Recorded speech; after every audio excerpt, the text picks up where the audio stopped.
আসসালামু আলাইকুম। C programming এ সবাইকে স্বাগত জানাচ্ছি। আমি প্রকৌশলী এস.এ. এহসান রাজন, সহকারী অধ্যাপক, কম্পিউটার বিজ্ঞান ও আইসিটি বিভাগ, খুলনা পাবলিক কলেজ। সবাইকে স্বাগত জানিয়ে শুরু করছি আমাদের আজকের পিরামিড অফ নাম্বার সম্পর্কিত ক্লাসটি। আমরা মেইনলি আজকে দেখার চেষ্টা করব কিভাবে আমরা সি প্রোগ্রামিং এর মাধ্যমে সংখ্যা পিরামিড তৈরি করতে পারি। সংখ্যা পিরামিড কেমন হয় একটু দেখে আসি, তারপরে আমরা হয়তো আমাদের মেইন ক্লাস যাব। আমরা দেখতে পাচ্ছি যে অনেকগুলো সংখ্যা, কিন্তু সংখ্যাগুলো এমনভাবে লেখা বা এমনভাবে প্রিন্ট করা যেটি আমাদেরকে একটা শেপের ফর্ম দিচ্ছে। একটা শেপ ফর্ম করে আমাকে আউটপুটটা প্রোভাইড করতেছে। তো এই যে এভাবে আমরা যে আউটপুটগুলো দেখি, এই আউটপুটগুলোকেই আমরা নরমালি সংখ্যার পিরামিড হিসাবে চিন্তা করি। আমাদের কাজ হবে যেরকমটা বলেছি সি প্রোগ্রামিং এর মাধ্যমে এ ধরনের একটা পিরামিড তৈরি করা। এটি তৈরি করার জন্য আমাদের প্রয়োজন হবে সেটি হচ্ছে লুপ। ইনফ্যাক্ট আমরা আসলে নেস্টেড লুপের মাধ্যমে এই জিনিসগুলা করব। আমরা জানি যখন একটা লুপের মধ্যে আরেকটা লুপ ব্যবহার করা হয়, আর একটা বা আরো একাধিক লুপ ব্যবহার করা হয়, তাকে আমরা বলি নেস্টেড লুপ। নেস্টেড, একটার মধ্যে আরেকটা। তো যাই হোক, আমরা প্রথমে একটু আমাদের প্রাথমিক জিনিসগুলা মনে করে আসি যে কিভাবে আমরা ফর লুপ ব্যবহার করতে পারি ইত্যাদি ইত্যাদি। তো চলে যাই আমাদের কোড ব্লকসে, নতুন ফাইল শুরু করে জাস্ট পুরানো জিনিসগুলো একটু দেখার চেষ্টা করি। C plus source, C++ file. Very good. I just like to browse my file. Yes, I want to save it right to my desktop. Yep, I'm at my desktop. I want to create a new folder.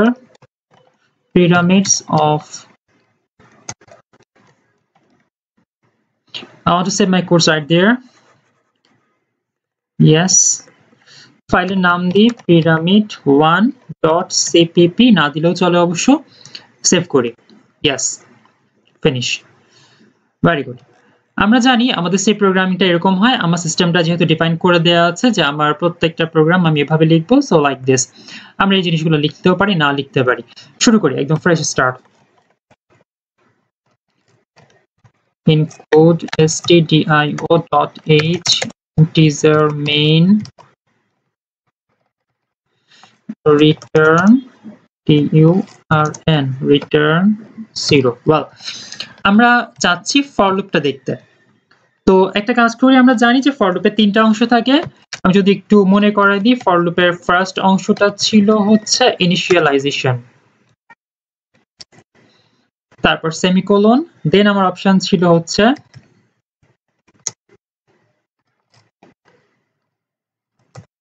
Logical check, R logical, আমি যদি বলি একটু better word, logical condition, and finally it would be stepping. That means increment হবে অথবা decrement হবে। তো এটার জন্য আমি জানি প্রথমে আমাকে বলতে হয় কি যে আমি কোন পর্যন্ত যাব। আমার এই যে ফরের তিনটা অংশ, দ্যাট ইজ আমি শেষ কোথায় করব, আমার লজিক্যাল কন্ডিশনটার টার্মিনেটিং কন্ডিশনটা কি হবে সেটা বলার জন্য আমাকে জানতে হবে একদম লাস্ট ভ্যালু। আমি বললাম এন্টার এন। তাহলে আমাকে কি কাজ করতে হবে, আমাকে একটা এন নিয়ে আসতে হবে। এবার আমি কি করব, আমি সেটাকে স্ক্যান করব। স্ক্যানএফ, স্ক্যানএফ এর ফরম্যাট আমরা সবাই জানি, কমা এম্পারসেন্ট অফ এন। আমি এনটা কেন নিলাম, আমি হয়তো চাচ্ছি খুব সহজ একটা প্রোগ্রাম। কি সহজ প্রোগ্রাম, আমার উদ্দেশ্য হবে I want to print this 1 2 3 4 5 এরকম আপ টু n। আমি যদি 100 দিই 100 পর্যন্ত আমাকে প্রিন্ট করে দিবে, 200 দিলে 200 পর্যন্ত আমাকে প্রিন্ট করে দিবে, যদি আমি 10 দিই 10 পর্যন্ত আমাকে প্রিন্ট করে দিবে। জাস্ট এই জন্য, দ্যাট ইজ আমি লাস্ট যে ভ্যালুটা চাচ্ছি টার্মিনেটিং ভ্যালু, সেটাকে আমি ইনপুট নিয়ে নিলাম। এবার আমার কাজ হবে সেই আসল লুপটা এক্সিকিউট করা, যার মাধ্যমে এই কাজটা হবে। আমরা জানি এই কাজের জন্য আমি কি করতে পারি, ফর, তার মধ্যে আমি কি ইউজ করতে পারি, ইন্টিজার i। আমি স্টার্টিং নাম্বার কি দিতে পারি, 0, i equals to 0। তারপর আমি কি বলতে পারি, i less than equal to n, because আমি ততক্ষণ পর্যন্তই ডাটাগুলো প্রিন্ট করব ততক্ষণ পর্যন্ত আমার ভ্যালুগুলা কি হবে, ভ্যালুগুলা বলতে i এর যে ভ্যালু, এই ইটারেশনের যে ভ্যালুটা সেটা কত হবে, n এর থেকে ছোট অথবা তার সমান হবে। আমি কি করব, i প্লাস প্লাস। আমি চাচ্ছি যদি এটা প্রিন্ট হোক 1 থেকে, তাহলে আমি কি করব, it would be 1। আমি যদি মনে করতাম it should be start from 5, I just like to give it 5। আমি মনে করলাম এটা আমি 1 থেকে শুরু করব, আমি 1 দিলাম। তাহলে কি লিখছি, ফর ইনিশিয়ালাইজেশনে কি হচ্ছে, আমার আইটারেশনের ভ্যালু বা আমার লুপ ভ্যারিয়েবল যেটা i, তার ভ্যালু হচ্ছে 1।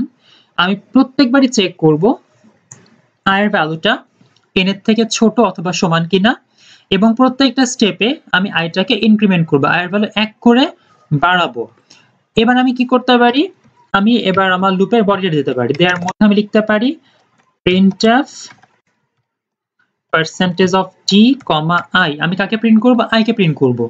দ্যাট ইজ i এর ভ্যালু 1 নিয়ে আসলো, চেক করলো 1 n এর থেকে ছোট, n ফর এক্সাম্পল আমি দিলাম 5, তাহলে কি হচ্ছে 1 5 এর থেকে ছোট অথবা সমান, 1 5 এর থেকে ছোট, সুতরাং আমি ভেতরে চলে আসবো, আমি কি প্রিন্ট করব, 1 এর ভ্যালু প্রিন্ট করব। আমি বের হওয়ার সময় কোথায় চলে আসব, এখানটাতে আমার ভ্যালু কত, i++, দ্যাট মিন্স i এর ভ্যালু হয়ে যাচ্ছে 2।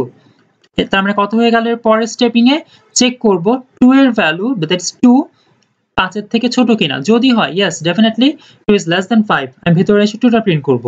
আমি থার্ড স্টেপে যে আবার ইনক্রিমেন্ট করব, আবার প্রিন্ট করব লাইক দিস। আচ্ছা, এই কোডিংটা খুব ছোট্ট একটা কোডিং, খুব সহজ একটা কোডিং। আমি যদি কোডিংটাকে এবার একটু এক্সিকিউট করার চেষ্টা করি কম্পাইল করে, build compile current file, কি অবস্থা দেখে নেই, 1 error 0 warning, এটা কি আছে, কি বলছে আমাকে, id return 1 while status build fail 1d return very good। যদি আমার এটা চলে আসে, আমার এখানে কি করতে হবে, আমি যদি চিন্তা করি আমার প্রোগ্রামটাতে, আমি n নিলাম, nটাকে প্রিন্ট করলাম, আমি সেই জিনিসগুলোকে দিলাম, দেওয়ার পরে আমি কম্পাইল করলাম, আমাকে বলতেছে 0 error 0 warning। আমি আগের যে ফাইলটা আমি দেখছিলাম সেটা প্রিভিয়াস জিনিসটাকে সে কম্পাইল করছিল, আমি যখন আবার কম্পাইল করতে দিলাম, okay it's good, no error no warning. এবার আমি রান করতে পারি কন্ট্রোল F10, আমাকে বলছে n এর ভ্যালু কত, I want to give it a value of for example 7, তাহলে কি করবে 1 থেকে 7 পর্যন্ত আমাকে প্রিন্ট করে দিবে, 1 2 3 4 5 6 7 আমাকে পরপর প্রিন্ট করে দিচ্ছে। ওকে আমি বলছি পরপর প্রিন্ট করবা, আমাকে পরপর প্রিন্ট করে দিচ্ছে। আবার রান করি, ওকে আমি বললাম যে ফর এক্সাম্পল 25, দেখে মনে হচ্ছে হিজিবিজি কিছু একটা, 1 2 3 4 5 6 7 8 9 10 11 12, তাহলে আমাকে এটাকে ভালো করে বুঝতে গেলে কি করতে হবে, স্পেসের ব্যবহার করতে হবে। আমি একটা কাজ করি, আমি এটাকে দিয়ে দিই %3d, তার অর্থ হচ্ছে যখন সে প্রিন্টটা করবে সে 3টা ডেসিমাল পয়েন্টের জায়গা নিয়ে প্রিন্ট করবে, 3টা স্পেস 3টা জায়গা নিয়ে প্রিন্ট করবে। আমি যদি আউটপুটে দেখে ক্লিয়ার হয়ে যাবে, কথা বলার থেকে আউটপুট দেখাটা অনেক বেশি সহজ। ফর এক্সাম্পল আমি এখন দিলাম 25, এবার নিশ্চয়ই বুঝতে পারছি 1, এই 1 আগে একটা স্পেস আরেকটা স্পেস, এই 5 আগে একটা স্পেস আরেকটা স্পেস, তার মানে প্রত্যেকটা সে কিন্তু 3টা জায়গা নিয়ে প্রিন্ট করছে, যার ফলে কি হচ্ছে আমি কিন্তু সবগুলাই বুঝতে পারছি কতটুকু কি হচ্ছে। এবার যদি আমি চলে আসি, আমি ছোট্ট একটা কাজ করব, আমি একটা সিনট্যাক্স ইউজ করলাম কি /n, আমরা সবাই জানি \n whatever like to say, তার মানে কি হবে প্রত্যেকটা লাইন নতুন লাইনে প্রিন্ট হবে। কম্পাইল করে দেখি, কম্পাইল করলাম, ওকে ইটস গুড, রান করলাম, কম দেই 7, 1 থেকে 7 পর্যন্ত লাইনগুলাতে প্রিন্ট হচ্ছে। প্রথম লাইনে i এর ভ্যালু ছিল 1, সে প্রিন্ট করছে 1, i এর ভ্যালু 2, সে প্রিন্ট করলো 2, i এর ভ্যালু 3, সে প্রিন্ট করলো 3, i এর ভ্যালু 4, প্রিন্ট করলো 4, and like this। এইবার আমার একটা কাজ কিন্তু হয়ে গেছে। এবার আমি চলে যাব আমরা যে পিরামিডটা দেখছিলাম, আমি দেখছিলাম 1 থেকে 9, আমি 1 থেকে 7 পর্যন্ত দেখলাম, তার মানে আসলে এই লাস্ট লাইনটা কিন্তু অলরেডি আমার প্রিন্ট হয়ে গেছে। লাইন নাম্বার 1 এ সে আমাকে 1 প্রিন্ট করছে, লাইন নাম্বার 2 তে সে আমাকে 2 প্রিন্ট করে দিয়েছে, লাইন নাম্বার 3 তে সে আমাকে 3 প্রিন্ট করে দিয়েছে, এন্ড ব্লা ব্লা ব্লা। এবার আমি চাচ্ছি যে দ্বিতীয় লাইনে সে শুধুমাত্র 2 প্রিন্ট না করে 1 থেকে 2 পর্যন্ত প্রিন্ট করবে, তৃতীয় লাইনে সে শুধুমাত্র 3 প্রিন্ট না করে 1 থেকে 3 পর্যন্ত প্রিন্ট করবে, ফোর্থ লাইনে শুধুমাত্র 4 প্রিন্ট না করে 1 থেকে 4 পর্যন্ত প্রিন্ট করবে। দ্যাট ইজ প্রত্যেকবার সে লাইন নাম্বার পর্যন্ত প্রিন্ট করবে। একটা লুপ আমার কেন আছে, এই কর্নারটা প্রিন্ট করার জন্য, তাহলে আমার আরেকটা লুপ দরকার যে লুপ আসলে এখান থেকে এই পর্যন্ত প্রিন্ট করবে। ইনফ্যাক্ট আমি যদি এখন যে কাজটা করি, আমার এটা কেন গেল, এই যে প্রত্যেকটা এই লুপটা আমি কেন ইউজ করতে পারি? For each line. আমি প্রত্যেকটাতে ভ্যালু প্রিন্ট করে দিয়েছি। এবার একটু আমি অন্য কাজে আসব। চোখ বন্ধ করে একটু ভাববার চেষ্টা করব যে আসলে কাজটা কি হচ্ছে। আমি দিলাম integer j equals to 1, j less than equal to i কেন আমি পরে ব্যাখ্যা করছি, j প্লাস প্লাস। এবার আমি যেটা করব এই প্রিন্টটা নিয়ে যাব হচ্ছে এখানে এবং প্রিন্ট করব j কে। আর এখানে আমার আরেকটা প্রিন্ট লাগবে, সেটা শুধুমাত্র একটা নতুন লাইন প্রিন্ট করবে। আচ্ছা, একটু খেয়াল করি কি করলাম সেটা পরে আমি এক্সপ্লেইন করছি। আমার প্রথম লাইনটা আছে, এটা আমার কাজ কি লাইনগুলোকে ডিফাইন করতেছে, যেটা 1 number line, 2 number line, 3 number line. আমি যখন প্রথম লাইনে চলে আসলাম i equals to 1, সে চেক করলো 1 এর ভ্যালু কি 7 এর থেকে ছোট কিনা। আমি ধরে নিয়েছি যে আমি 7টা লাইন প্রিন্ট করতে যাচ্ছি, 1 7 এর থেকে ছোট, সুতরাং আমি ভিতরে চলে আসলাম। এই লুপটার কাজ কি 1 থেকে শুরু করে কত পর্যন্ত প্রিন্ট করে, i পর্যন্ত। আমার লাইন নাম্বার যখন 1 তখন সে 1 থেকে 1 পর্যন্ত প্রিন্ট করবে, আসলো ভেতরে প্রিন্ট করলো।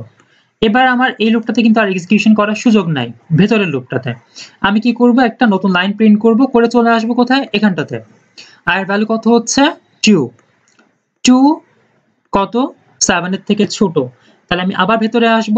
আমাকে কি করতে হবে, আমি যদি এক কথায় বলি এই লুপটার কাজ কি 1 থেকে এখন 2 পর্যন্ত প্রিন্ট করবে, দ্যাট ইজ 1 আর 2 প্রিন্ট করবে। আমি লুপটা শেষ করে নতুন লাইন প্রিন্ট করার পর আবার চলে আসবো এখানে, i এর ভ্যালু 3 কি করছে, সে 1 থেকে 3 পর্যন্ত প্রিন্ট করছে। তার মানে কি আমি আসল উদ্দেশ্যটা সাধন করতে পারছি? ইয়েস। দেখি আসলে আউটপুটটা কেমন আসে। কম্পাইল করি, ইটস ভেরি গুড, রান করি। 7 কি হচ্ছে, লাইন নাম্বার 1 এ সে 1 প্রিন্ট করছে, লাইন নাম্বার 2 তে সে 1 থেকে 2 পর্যন্ত প্রিন্ট করছে, লাইন নাম্বার 3 তে সে 1 থেকে 3 পর্যন্ত প্রিন্ট করছে, 4 এ 1 to 4, 5 A 1 to 5, like this. So আসলে এইভাবে যে প্রত্যেকটা স্টেপ প্রিন্ট করা, প্রত্যেকটা ধাপে প্রিন্ট করা, এবং এই ধাপটার জন্য কিন্তু আমরা দুইটা লুপ ইউজ করে কাজটা করলাম। এই যে আউটপুটটা আমরা দেখছি, দেখে যতটা কমপ্লেক্স মনে হয়, কোডিংটা কিন্তু আসলে তার তুলনায় অনেক অনেক বেশি সহজ। আমরা এ ধরনের আরো অনেক সংখ্যা পিরামিড তৈরি করতে পারি। আমরা চেষ্টা করব হয়তো আরো একটা দুটো দেখার।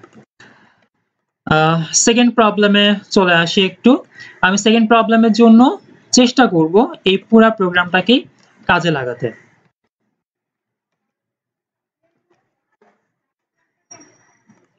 ফাইল, নিউ,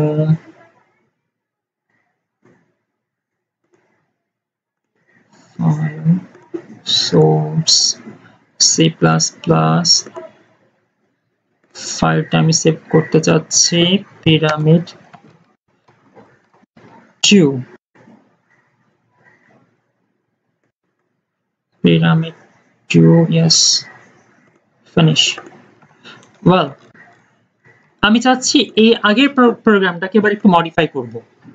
মডিফাইটা কি করব, আমরা আগে প্রিন্ট করছিলাম কি যে, আচ্ছা তার আগে একটু দেখে আসি। আমরা এই ধরনের পিরামিড কিন্তু এখন প্রিন্ট করতে পারি। আমি এবার একটু এই পিরামিডটা দেখব। আগেরটার সাথে এটা পার্থক্যটা খুব বেশি কিন্তু নাই। আমি দেখতে পাচ্ছি আগেও যেমন চেহারা ছিল, শেপটা ঠিক একই, বা ডিফারেন্সটা হচ্ছে 1 2 এর পরিবর্তে এখানে সমস্ত জায়গাতেই কিন্তু বাইনারি নাম্বার প্রিন্ট করা, 1 আর 0 প্রিন্ট করা। কিভাবে করতে পারি একটু যদি ভালো করে খেয়াল করি, যখন আমার লাইন নাম্বার 1 তখন আমি প্রিন্ট করলাম 1, যখন লাইন নাম্বার 2 আমি প্রিন্ট করা ছিল 1 আর এখানে ছিল 2, 2 এর জায়গায় চলে আসছে 0, 3 এর জায়গায় চলে আসছে আবার 1, 4 এর জায়গায় 0, 5 এর জায়গায় 1, 6 এর জায়গায় 0, 7 এর জায়গায় 1, 8 এর জায়গায় 0, 9 এর জায়গায় 1। ইনফ্যাক্ট যত জায়গায় এখানে 2 ছিল সমস্ত জায়গায় প্রিন্ট হচ্ছে 0, যত জায়গায় 4 ছিল সমস্ত জায়গায় 0, যত জায়গায় 6 ছিল সেগুলা 0, 8 গুলা 0।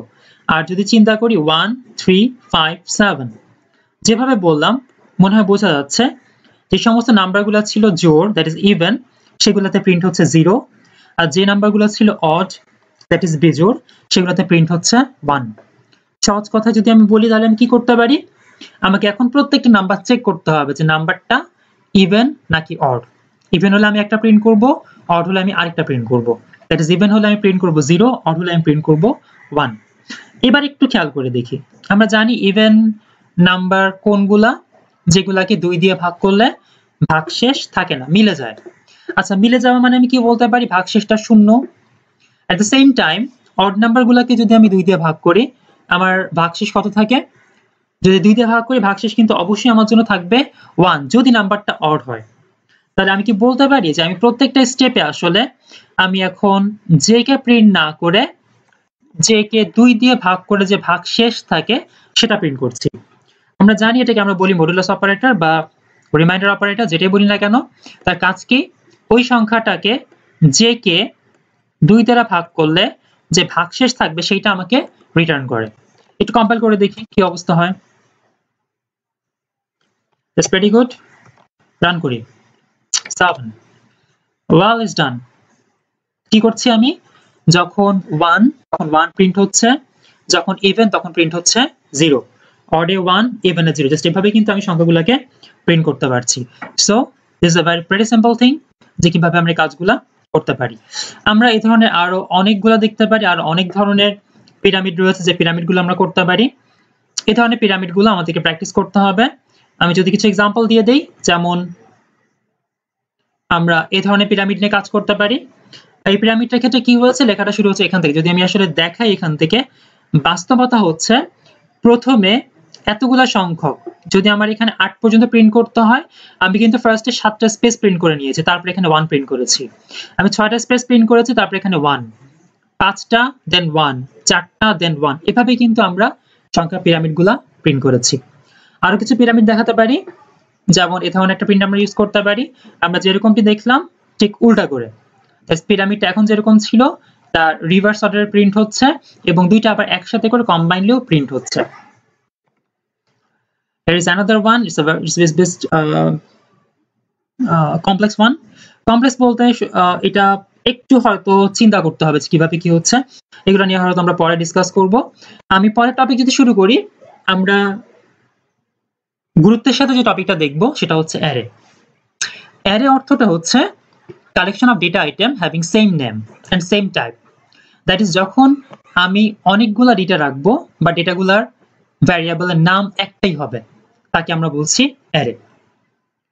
এই অ্যারেগুলা ডিফাইন করার জন্য আমাকে যা করতে হয় সেটা হচ্ছে আমাকে ফার্স্টে বলতে হবে ডাটা টাইপটা কি হবে, তারপর আমাকে আইডেন্টিফায়ার দিতে হবে, এবং ওই অ্যারেতে আমার সর্বোচ্চ কতগুলা সংখ্যা থাকতে পারে, নাম্বার অফ এলিমেন্টস, এটা আমাকে প্রোভাইড করতে হবে। ফর এক্সাম্পল, যদি আমি বলি ইন্টিজার a10, তার অর্থ হচ্ছে আমি 10টা ইন্টিজার ভ্যালু রাখতে পারবো যার প্রত্যেকটা টাইপ হচ্ছে ইন্টিজার এবং তার প্রত্যেকটারই নাম হবে a। বেসিক্যালি যখন আমি এরকম একটা কিছু লিখি ইন্টিজার n5, তার মানে আবার নাম্বার অফ এলিমেন্টস হচ্ছে 5, যেগুলো কিভাবে থাকবে আসলে কম্পিউটারের মধ্যে n0, n1, n2, n3, n4 বলে রাখা ভালো। অ্যারে কিন্তু ইন্ডেক্সিং ডিফল্ট যেটা শুরু হয় সেটা হচ্ছে 0 থেকে। তার মানে যদি আমি বলি 5, that means it would be 0 to 4। আমি যদি বলতাম 7, that would be 0 to 6, like this. যখন আমি এতে কোনো ভ্যালু অ্যাসাইন করি, ফর এক্সাম্পল আমি বললাম যে n এর প্রথমটাতে থাকবে 10, n এর সেকেন্ডটাতে থাকবে 19, n এর থার্ডটাতে থাকবে 33, ফোর্থটাতে 54 এবং ফিফথটাতে 67। আসলে ডেটাগুলো কিন্তু এভাবে স্টোর হচ্ছে। আমি যদিও বলছি এটা প্রথম, আসলে কিন্তু ওর ইন্ডেক্স ভ্যালু হচ্ছে 0, ওর ইন্ডেক্স হচ্ছে 1, ইন্ডেক্স হচ্ছে 2, লাইক দিস। আমরা দেখার চেষ্টা করব কিভাবে আমরা আসলে অ্যারে নিয়ে কাজ করতে পারি। খুব সংক্ষেপে আমরা দেখার চেষ্টা করব। নতুন একটা ফাইল শুরু করি।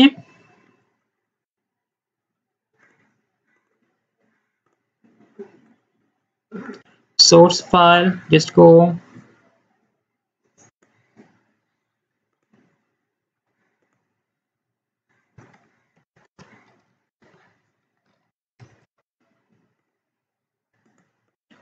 finish. Here is my file. আমি কাজ শুরু করতে পারি। আমি ধরলাম যে আমি একটা ইন্টিজার অ্যারে নিয়ে কাজ করব। তাহলে আমি কি করব, আমি ফার্স্টেই বলবো যে আমার অ্যারেটার নাম হবে মেবি লাইক দিস a। আমি ধরলাম যে আমার এখানে সর্বোচ্চ আমি কতগুলো ভ্যালু রাখতে পারবো, 100টা। আমাকে যে 100টা রাখতে হবে এরকম অর্থ নেই, বাট যখন আমি লাইনটা লিখবো 100, আমার মেমোরিতে ডিভাইসের মেমোরিতে আলটিমেটলি ও কনসিকিউটিভলি 100টা জায়গা কিন্তু অ্যালোকেট করে নেবে। নাম্বারিং কি হবে A0 থেকে A99। এখন আমি চাইতে পারি যে আমি ভ্যালুগুলোকে ইনপুট দিব। তাহলে আমি কি করতে পারি, আমার যদি আমি 100টা রাখছি 100টা আমি ইনপুট দিব না, আমি বলতে পারি printf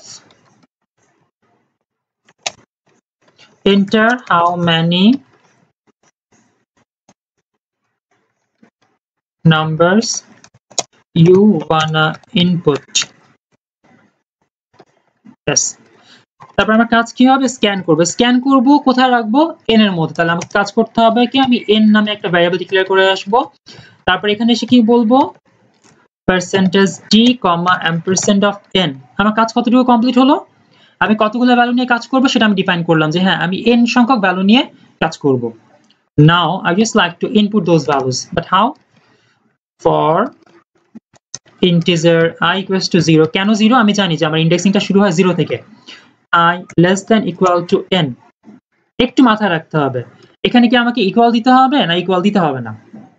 আমি n সংখ্যক ভ্যালু নিব, ফর এক্সাম্পল আমি 5টা ভ্যালু নিব, তাহলে নাম্বার কত হবে, ইন্ডেক্স কত হবে 0 1 2 3 4, দ্যাট ইজ 5 পর্যন্ত কিন্তু আমি যাচ্ছি না, আমি যাচ্ছি 4 পর্যন্ত। So it should be definitely like this. আমি কি করতে পারি, দেন I প্লাস প্লাস, আমি এবার বলতে পারি, একটু আগে আমি বলছিলাম কতগুলো ভ্যালু ইনপুট করব, এখন আমি বলতে পারি ভ্যালুগুলো কি কি হবে। এখন আমি বলতে পারি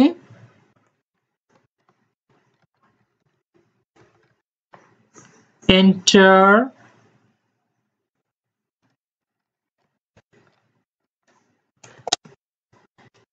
input values দিলাম।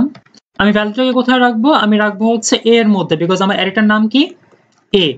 তাহলে আমি কি লিখবো a and I have to provide some index, that index is this index। লুপের মধ্যে আসলাম, I equals to 0। আমি কি করব, এসে আমি ডাটা ইনপুট করতেছি, কার জন্য ইনপুট করতেছি, a0 এর জন্য। 1 হয়ে গেল, 1 5 এর থেকে ছোট, ভেতরে আসলাম 1 এর জন্য নিলাম। এইভাবে 4 এর জন্য নিলাম, 5 এসে দেখলাম কি 5 এর থেকে ছোট না, দেন আমি বের হয়ে আসবো এখান থেকে। এই পর্যন্ত চলে আসার পরে আমি কাজটুকু কেন করলাম, it is input values। এবার আমি কি করতে পারি, আমি ভ্যালুগুলোকে প্রিন্ট করতে পারি, ডিসপ্লে ইনপুট ভ্যালুস। আমি যে ইনপুটগুলো নিলাম আমি চাইলে সেগুলোকে এবার ডিসপ্লে করতে পারি। ডিসপ্লে করার জন্য আমাকে কি করতে হবে, আমাকে একটা সিমিলার লুপ ইউজ করতে হবে। সিমিলার একটা লুপ আমি ইউজ করতে পারি এটা প্রিন্ট করার জন্য, হয়তো একটু অন্য একটা ভ্যারিয়েবল নাম দিলাম লুপিং ভ্যারিয়েবলের, যে n এর থেকে ছোট j প্লাস প্লাস। আমি প্রিন্ট করব, তার মানে আমার আসলে এসবের কোনো কিছুই দরকার নাই। আমি প্রিন্টফ দিয়ে কি লিখতে পারি, %d, ai। আমি তার আগে একটা নরমাল মেসেজ ইনস্ট্রাকশন দিয়ে আসি।